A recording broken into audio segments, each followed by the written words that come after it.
It's just, for me, it feels like the last religion on earth. I feel like there's no other religion. People say to me, why did you convert? And I said, I don't really feel it as a conversion. It's almost like I knew God was real and now I've become religious. And they say, well, you were religious before. I was like, religious before how? Christian? What does Christian mean? Like, who's not a Christian? You go to Christian nations and everyone says they're a Christian. Look how they live their lives. Go into the average church. Is anyone actually fearful of God? Anybody? No. The girls were out on Saturday night drinking and then they turn up to church because their parents made them. Like, there's no substance to the religion. And also, Islam very closely reflects my personal beliefs. Through my personal life, I've learned that if you don't have standards and you're not a strong person who's prepared to defend his ideas, you will be crushed. Yes. And we look at most religions in the world today, which are not prepared to defend their ideas. What's happened to them? They're just getting crushed. And now we have Christianity as an idea, which has basically said, well, we can't set any firm rules because everyone will just quit. So instead, let's make it so easy to be a Christian that nobody has to put any effort in. And then accept everybody no matter what. And hopefully we can keep the church doors open. That's not God to me, you know? God to me is strong. God to me is something to be feared. God to me is someone that people are afraid to mock. God to me is someone that you have to go out of your way to prove something to. God to me has red lines. Like, God to me represents the Islamic faith. The Christian God to me, I don't see God. I can't explain. I don't see anything there. So to me, it was the only logical choice in the end.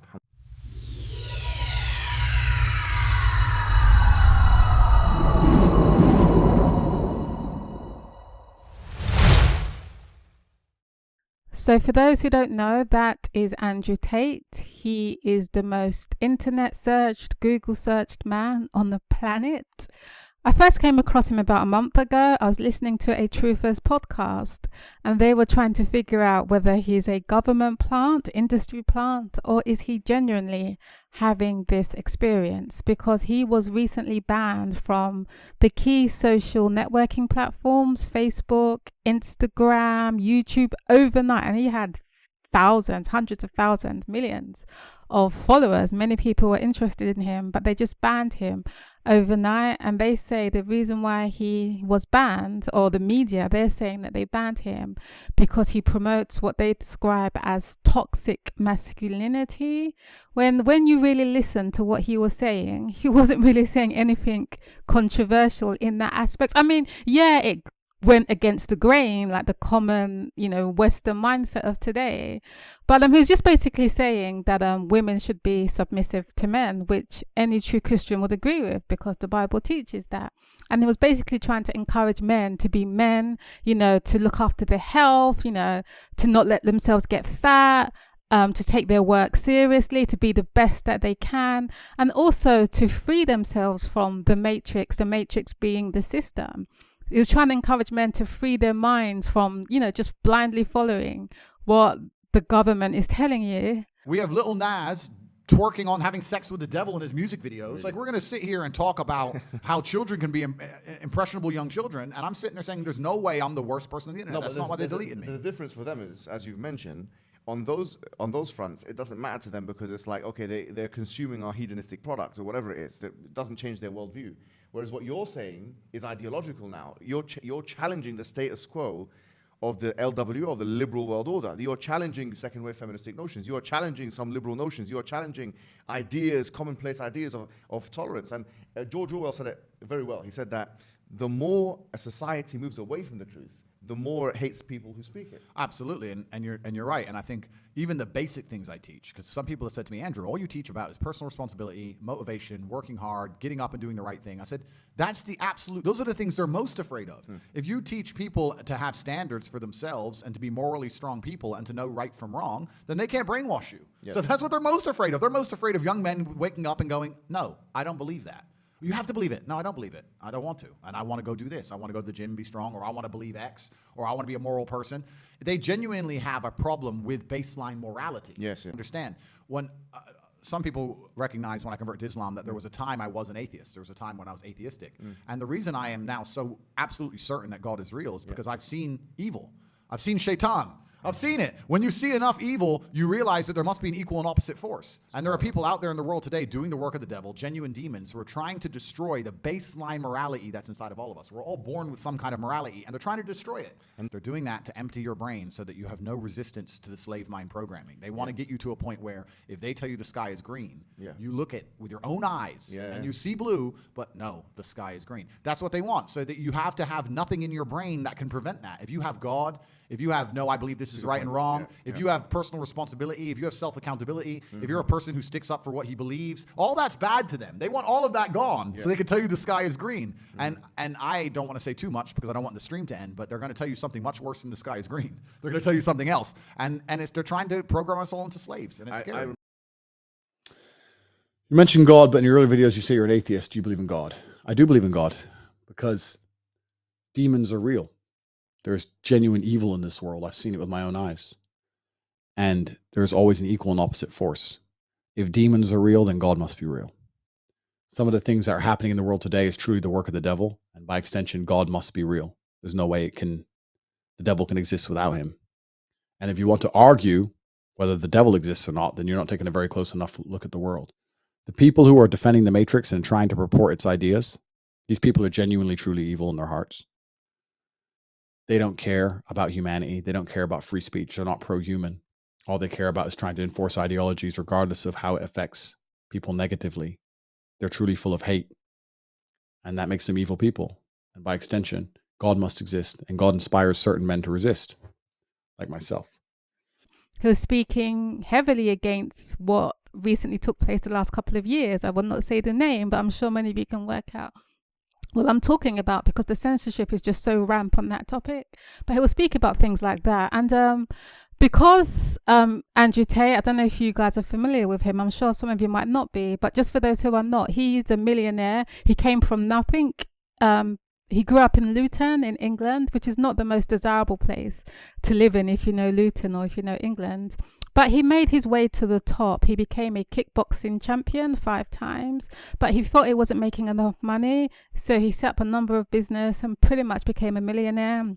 And then he moved to the social media space. And as you can imagine, because of his status, his wealth, his strength, he garnered a huge following. And his following was mostly young men who were really listening to him and taking his advice. And then all of a sudden, he was just shut down like that. And then he has been exposing that the reason why they shut him down was because he was exposing the system, which he describes as the Matrix. And I'm not the kind of person to become emotionally affected, especially as I've been planning for and understanding that a mass Matrix attack was coming for a long time. And that's why I talked about a 3-stage plan.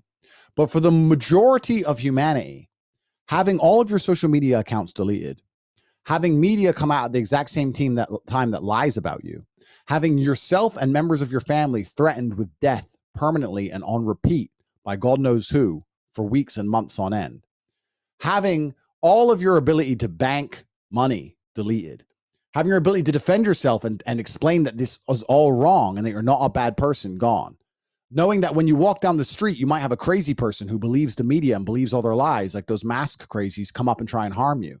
If most people went through what I just went through, they'd be seriously affected mentally by it. They'd be scared to go outside because they might meet somebody who's crazy. They'd be scared to have an opinion online anymore because they understand the Matrix wants to attack them if they continue to talk. They'd be upset that the world thinks they're a bad person when they're not. I'm probably one of the only individuals on the planet who is capable of dealing with what I just went through the way I went. They've already given me quite a few warnings, and I'm now at the point where I actually truly believe they're going to try and kill me. So you've had messages from people trying to control you who you think would kill you? I understand that you get 3 strikes in this game. Strike 1 is they try and shut you up and discredit you, which I've just been through. Strike 2 is they try and put you in jail for no reason, and strike 3 is they kill you. And one of my strikes is now gone, and I now firmly believe that they're going to try and kill me because they want me to be quiet, and I'm not being quiet. And I have huge amounts of influence, which is what they're scared of. Because influence is what influence is what the world is about, right? If you send soldiers to a country to die, if you have literally a pitched battle on any country on the planet with tanks and planes and people are dying, That's only to control the ground so you can influence it. Like all of that is for influence. The media is for influence. What they tell people to believe, the mindsets they want you to adopt is so they can influence you. So when somebody like me comes along who has a mass amount of influence and it's going in a direction they're contrary to, they sit and go, wow, this is a big problem from one person. And people have car accidents, people get robbed, people get shot. And that's the unfortunate reality of human nature. When you are a very large problem for very powerful people, they look for quick solutions, and the easiest solution is to kill me.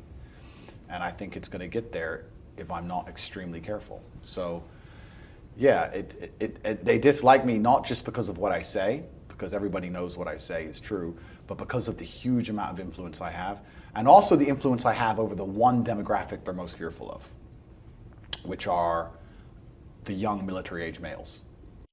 So you can imagine like going through that. It's pretty frightening, you know, knowing that, you know, these people want to kill you, you know.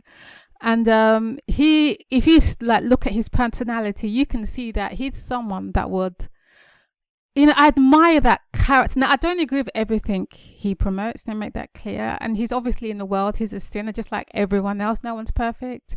But I see someone in him that really wants the truth to prevail. He has this fire, which is very rarely seen. And to me, it seems genuine. I just don't know how you can fake that. That's why I don't believe he is a plant. I believe he truly wants to awaken the world to what's happening. And through this experience, I believe he was an atheist. He brought him to God. He was a Christian, but then, as you saw the video, he turned to Muslim. Now, I believe, I could be wrong, I think he turned to this faith is because he's looking around, you know, he's looking at the Christians, or the so-called Christians. I mean, you heard him. They're silent. They seem to be complicit with everything. There's no mainstream figure, or there's no true church body that's really sticking out. I'm talking about the mainstream, like the mainstream Adventists, the mainstream Protestants, like the leaders. There's none of them that are speaking out against this tyranny, this satanic thing that's going on that wants to destroy the youth, you know, make it. Well, I feel his passion, you know, because it upsets me a lot when I think about what's going on. And then everyone is silent. No one wants to talk about it. He sees people want to kill him now.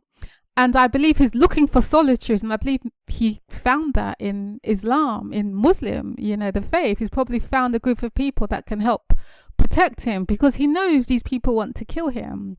And the reason why I'm doing this video is because Christians, especially the men today, I mean, I'll be honest, it feels like the Christian men are just dead. They're not doing nothing in terms of what's happening. They're just trying to hide in the shadows or trying to protect themselves.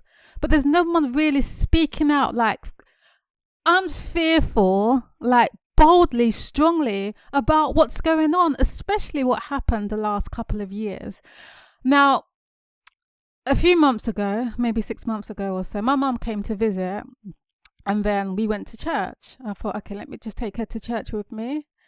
And there was a famous pastor. I'm sure many of you would know him if I was to say his name, but I wouldn't say his name. And I'm sure many of the pastors like him are of the same mindset.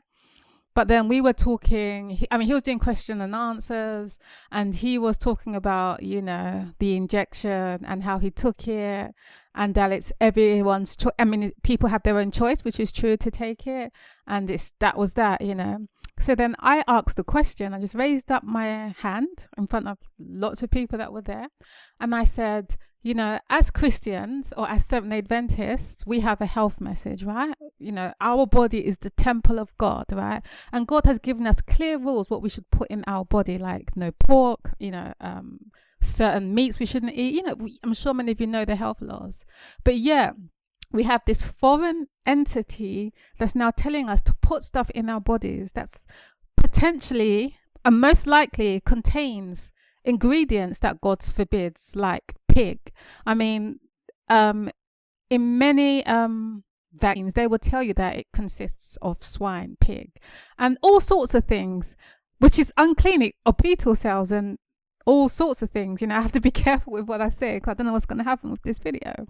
And yet, so I asked the question, you know, so God tells us that we shouldn't eat certain foods. I mean, wouldn't it be the same even if we inject something outwardly into our bodies. I mean, isn't that still a sin? Because we're putting things into our body which we know contains ingredients that God forbids. And then he just looked at me, the pastor, and he goes, I'm not going to answer that question. I'm not going to answer that question, basically. And then just left it. So do you know what that shows? His character shows to me who he is. He shows to me that he is a coward. And many pastors out there who scared to speak the truth or withhold the truth or don't give the correct information because they want to hold their positions. They want to be popular with the church. Coward, useless men. And God is not pleased with you. So you're a big time pastor, right? You're supposed to lead people to the truth, and you can't answer the question whether it's okay for somebody to inject themselves with pork or not. You won't answer the question because you know where it leads. It exposes the rubbish and the errors and the stupidness the church is allowing to go on, but he didn't want to answer it. And from then on, I thought to myself, I'm not going to waste my time bringing people to church anymore. Unless God calls me, I am not bringing them to a mainstream Christian church that has no principles and no values. Why? Because it's just going to lead people astray. So my mum went home thinking, oh, it's okay. I can just keep getting myself injected with all sorts of nonsense, dead bodies and dead pig cells and all sorts of rubbish. It doesn't matter. The pastor said it's okay. And I just thought to myself, I am not going to do this anymore. I'm not going to waste my time even going to church if there is a useless, cowardice pastor that's not speaking the truth. I'm just sick of it now. I've just reached that point. I'm not going to be playing church anymore. I'm just going to speak and do all I can to speak to people and win people who desire the truth. I'm not wasting my time. It's a waste of time talking to people who don't want truth, who just want to protect their positions, who are cowards, stupid, useless. And then after I heard some of the members there were really upset that I simply asked that question, and it just showed to me that this church, the church today, I hear what he's saying. It's dead. Like, no one wants to speak out boldly against what's happening, that people's lives are being destroyed. People are losing their job. People have lost their jobs. People have died, for taking something that's powerless to help them or save them. Let's be frank. It holds no power, And there's agenda. Anyone with common sense can see that there's a satanic agenda behind all of this. But what does the church say? Nothing. Oh, it's your choice. It doesn't matter. I mean, like, it's not significant. So men, because he was once a Christian, he said, he claimed, he was born into the Christian faith, but not truly Christian, just by name. That's what it is. Most people say they're Christians by name. He was born, under the name or religion of Christian. He's looking around him. He's seeing the tyranny, the rubbish that's going on. And the Christian church, the church is quiet, not doing anything. He's not seeing any men not doing much or anything. So he's looking at the Muslims and he thinks, wow, these people actually stand for something. They have their faith. So he's just moving to them, And also maybe for protection as well, because he knows his life's in danger. And I thought just how sad. It's like, now I know there's God's people out there. The Lord says, like he said to Elijah, he has 7,000 hasn't bowed down to the knee of Baal. But it's so hard to find, to see strong men out there, who really have a fire, who are fearless, I'm a woman. I know my place. I can't do much. I don't think I can do much. I just have my little YouTube and just do videos here and there when I can. But I'm praying that God will rise up a group of true Christians to show the world true Christianity, because the world, the Muslims, they look at those who call themselves Christians and it's a joke. It's a disgrace, and the Bible tells us that God's people, we are supposed to be the head. People are supposed to look at us and think, wow. I mean, when Christ came, he spoke with such a power. I mean, no man has spoken the way he had spoken. That's what his enemies would say. That's what his enemies would say about him. The power, Elijah, David. You look at these men like, wow. Paul Oh, amazing, on fire, like the whole world. His heart was for souls. But in this day and age, no one has that, it seems. I don't see it anymore. It's like, it's just gone. It's dead. You know, no one wants to talk about these controversial issues, what's going on. You know, I've been talking about Bible cosmology recently. How many people in the church got offended for me preaching something which the Bible, the book they claim to believe, you know, getting offended, you know. And it's like, yeah. So with someone like Andrew, when I just saw that, I just felt sad in my soul. My heart felt sad, you know. And I'm just praying for him that God will show him the truth. I believe he is searching. He's seeing the battle. He knows it's for the mind, you know. I'm a very unique person, but you need to put yourselves in that position. You have to be in a position of strength where you can once again resist the matrix like I have. They're coming for all of us. This battle, they're coming for everybody. If you don't end up fat and depressed on the side of the matrix, they're going to come for you like they came for me. Might take a week, might take a month, might take 2 years. They are coming for everyone. They'll invent a motive to get rid of you like they tried to get rid of me. You can't escape this war. You are on territory which is being battled for. The battleground is your mind. You can't escape the war. You have to fight it. To sit there and go, I don't want to get involved, is asinine. It's cowardice. You can't be an ostrich and stick your head in the sand. When the enemy arrives to your homeland, either you give in or you fight. They are after your mind. You either give it to them or you resist. There's no other choice. You have to decide. Obviously, he's got a lot of growing to do. I mean, as a man of God, you know. But he reminds me of someone like Peter. You know, Peter was on fire, right? He chopped off the man's ear. But then over time, God had to teach him that it's not through physical strength, you know. It's through Christ. I mean, what these men need to understand, and this is why I'm praying God will raise up true Christians to teach these truths, is that this war, it's not physical, it's a spiritual battle. Now, that doesn't mean that we should neglect our health. I agree with what he says, because it's very big on men and even women, like looking after your bodies, being healthy, the best version that you can. I think it's a sin and a disgrace when a man of God or a woman of God lets their health go, whether they become fat, obese. It's disgusting. It's a disgrace. Unless you have a severe medical condition, there's no reason for it. Like health, what you eat, it's so important. Staying true to principle, to your convictions. It's so important, not just blindly following what you're being told from the government. Oh, there's climate change, you know. Oh, you know, I mean, is that really climate change, or is there an agenda going on? I mean, they can play with the weather. Do you know that, right? They know how to control the weather. So is this climate change, or do they have another agenda, you know, for this sustainability goal they have? You know, so he's, you know, he is seeing what's going on, you know, and he's just working the best that he can. He reminds me of a Peter, and I'm just praying God will touch his heart and just show him the truth. And I'm praying that, I know he would do it. The Bible tells us this in Revelation, but I'm just looking forward to the day when God's church is truly purified and you know who's who, and they become a mighty army, fearlessly standing for the truth. Some men I know, they're just cowards. They just want to hide themselves, you know. Oh, we don't want to be seen. Oh, no, don't do YouTube. The government will come after you.